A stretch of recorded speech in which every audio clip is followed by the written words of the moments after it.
Hello friends, you are once again welcome on the online platform of Arun Dalal English Classes YouTube channel. And today we are going to shift on our next exercise of sentence improvement or phrase replacement. So here your exercise is on your screen. And here we go with its first sentence. ध्यान देंगे please. पहला sentence.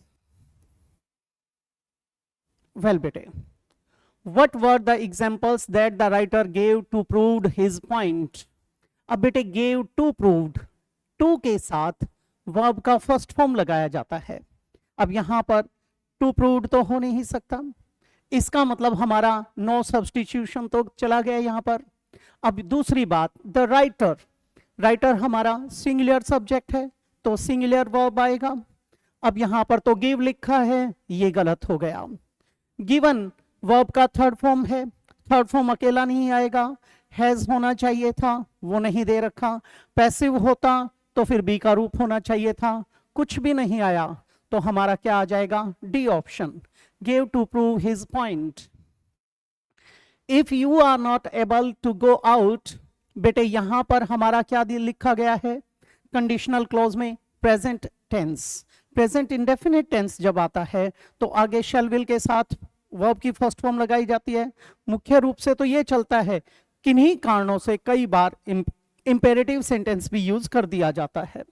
अब देखते हैं आगे. Did not worry, if you are not able to go out, did not worry. अब यहां पर तो इंपेरेटिव ही आएगा. दूसरी बात, ये प्रेजेंट ये पास्ट ये तो गलत हो गया. दूसरी बात, इंपेरेटिव जो सेंटेंस होता है वो वर्ब की फर्स्ट फॉर्म से शुरू किए जाते हैं. एड्रेस किसको दिया जाता है? लिसनर को. लिसनर को एड्रेस करके बोला जाता है. फर्स्ट पर्सन बोलने वाला, सेकंड पर्सन सुनने वाला, थर्ड पर्सन जिसके बारे में आप बात करते हो. तो यहां पर तो डू आना चाहिए था. अब हमारा वरिंग नॉट गलत हो गया. नो सब्सटीट्यूशन तो पक्का हो ही चुका. डू नॉट के साथ वरीड थर्ड फॉर्म नहीं लगाई जाती, क्या आ जाएगा? डू नॉट वरी, ये बना दिया जाएगा. The warden punished the students, यहां पर पास्ट टेंस लिखा गया है. Who violets the rules of the hostel, अब बेटे जो तोड़ते हैं उनको दंडित किया गया. अब जब यहां पर पास्ट है तो आगे भी तो रिस्पेक्टिव पास्ट आएगा. अब रिस्पेक्टिव पास्ट आएगा तो वायलेटेड होना चाहिए. दूसरी बात, यहां स्टूडेंट्स हमारा प्लूरल है, प्लूरल सब्जेक्ट है तो फिर हमारा प्लूरल वर्ब आनी चाहिए. इज तो आ नहीं सकता, एक गलत हो गया. दूसरी बात, ये भी प्लूरल है, ये सिंगुलर बना रखा है, ये भी कट चुका है, ये भी आ चुका. वायलेटेड हो सकता है, आर वायलेट ये गलत हो जाता है, तो हमारा क्या आ जाएगा? B option. The minister along with his team members is expected to arrive shortly. अब यहां पर एक बात का ध्यान रखेंगे आप, जब कभी भी किसी सब्जेक्ट के बाद as well as, with, along with, together with, and not, besides आदि दे रखा हो तो वो एक तरीके से रेल के डब्बों की तरह जुड़े होते हैं. ये along with के साथ जो ये जुड़े हुए हैं ये तो क्या है? कंपार्टमेंट्स हैं, बॉगीज हैं. जबकि हमारा एक्चुअल सब्जेक्ट क्या है? मिनिस्टर है. अब मिनिस्टर साहब के कारण यहां पर इज बिल्कुल ठीक है.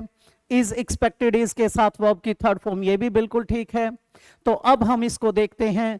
आर एक्सपेक्ट तो गलत हो जाएगा, आर बीइंग गलत हो गया, आर फिर से गलत हो गया, क्या आ जाएगा? No substitution, no improvement required.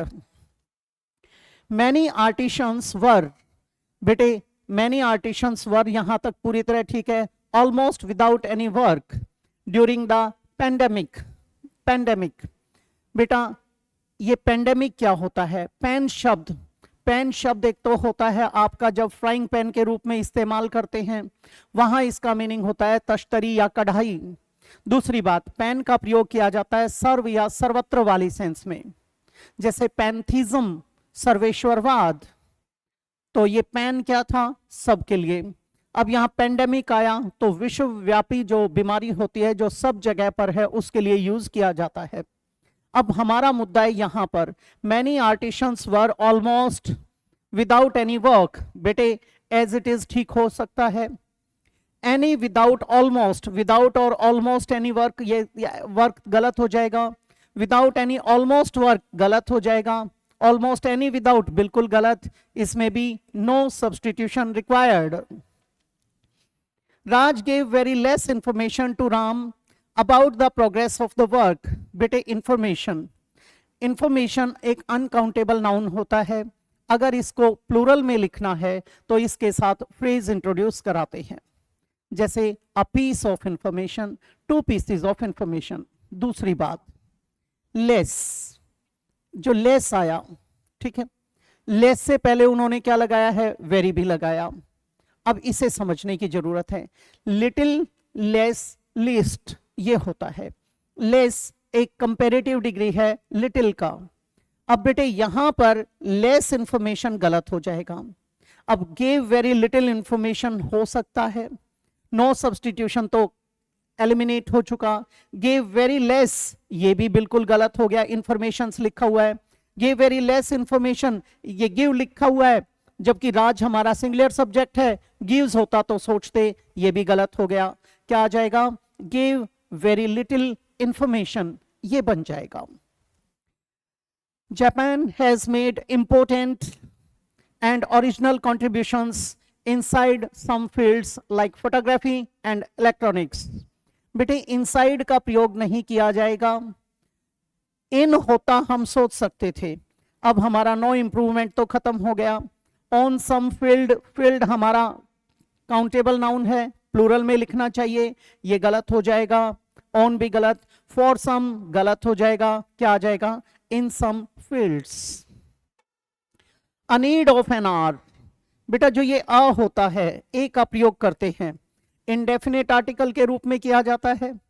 कोई चीज अनसर्टेन है, नॉट श्योर है, इंडेफिनेट है, वहां पर ए या एन लगाते हैं, वन या एनी के अर्थ में, कोई एक के अर्थ में। द का प्रयोग किया जाता है स्पेसिफिक यूज के लिए, डेफिनेट पॉइंट ऑफ व्यू को दिखाने के लिए। अब यहां पर देखेंगे a need of an hour, पहली बात तो ये a need तो गलत हो जाएगा, कोई जरूरत, तो ये तो खत्म हो गया हमारा।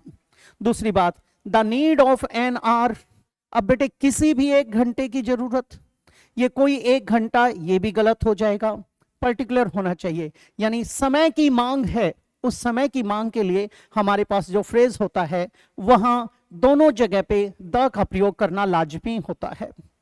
द नीड इन एन, ये गलत हो गया, क्या आ जाएगा, the need of the hour is to provide employment to youth of the country. बेटे जो हमारा यूथ है यहाँ पर, उसको एम्प्लॉयमेंट प्रोवाइड करवाना वो अब की जरूरत है, और ये स्पेसिफिक है। The news he has given us are true from one point of view. अब बेटे what is true news? News हमारा एक ऐसा नाउन होता है जो लिखा तो जाता है प्लूरल में, लेकिन सिंगल यूनिट होता है। तो यहां न्यूज के साथ सिंगुलर सब्जेक्ट है तो सिंगुलर वर्ब आना चाहिए। आर ट्रू, आर तो गलत हो गया, इसका मतलब नो सब्सटीट्यूशन तो हमने एलिमिनेट कर दिया। इज बीइंग ट्रू, ये बीइंग आएगा नहीं, गलत हो जाएगा। इज ट्रू हो सकता है, आर आएगा नहीं, क्या आ जाएगा हमारा, इज ट्रू। और अगर यहां पर क्या होता, the news, the pieces of news he has given अस, तो हम क्या लिखते, आर लिखते, क्योंकि पीसेस में हमने उसको प्लूरल बना दिया। बैट्स हडल टुगेदर, बेटे जो बैट्स होते हैं, चमगादड़ होते हैं या फिर बंदर होते हैं, ठंड में एक दूसरे के लिपट जाते हैं, एम्ब्रेस कर लेते हैं, हग कर लेते हैं। हडल टुगेदर टू गेट डैश warm of each others body. अब यहां पर देखेंगे बेटे, गेट, गेट हमारा एक वर्ब है, वर्ब के बाद हमें नाउन चाहिए। वार्म, वार्म तो गलत हो जाएगा, वार्म तो एक एडजेक्टिव है, इसकी जगह पे वार्म आना चाहिए, यानी गर्मी। अब ये कहता वार्मिंग, गेट वार्मिंग, गलत हो जाएगा। गेट वार्म ऑफ, बेटे बिल्कुल इनकरेक्ट है। फिर आगे लिखता है नो इंप्रूवमेंट, बेटा ये तो कट ही चुका है, क्या आ जाएगा, वार्मथ फ्रॉम, हमारा डी ऑप्शन बन जाएगा। जब कभी भी आप सेंटेंस इंप्रूवमेंट को अटेम्प्ट करते हैं तो स्टेप बाय स्टेप एक एक को एलिमिनेट करते चलें। ये पहली सीढ़ी होती है एरर डिटेक्शन के लिए। तो अगली एक्सरसाइज में आपसे फिर से मुलाकात होगी, तो इजाजत चाहूंगा। नमस्कार दोस्तों।